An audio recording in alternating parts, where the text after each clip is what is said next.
So it depends. There are different modalities, right, in how people do it. But the way we do it, there's no difference. We view the cryptocurrency, at least with ours, it's not even a cryptocurrency. It's AWS credits. So think about, hey, when you go to AWS, you spend a certain amount of money to get a certain amount of processing done. It's exactly the same way on our system. So yes, technically, I wouldn't even call that a cryptocurrency. It's a utility token that is used only to drive processing power. Enterprise blockchain doesn't necessarily mean private only, and I think that's a big misconception. Every single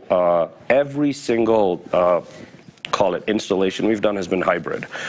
Actually, we produced a report recently. You can get it off of casperlabs.io. Hybrid, you mean like partly private versus think about this. Public on?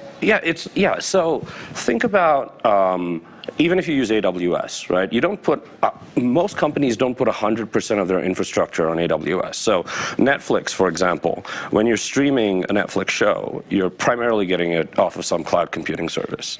However, all their contracts with the actors, the shows, etc., they're not going to farm that out to servers where, especially Amazon, could potentially be a competitor, and you don't want that on their server. So it's hybrid, right? Some's on-prem, some's off-prem. Similarly, every installation we've done, there's a private blockchain that they're running, so they keep a lot of stuff on-prem. They get all the immutability from hundreds of varied validators from the public network.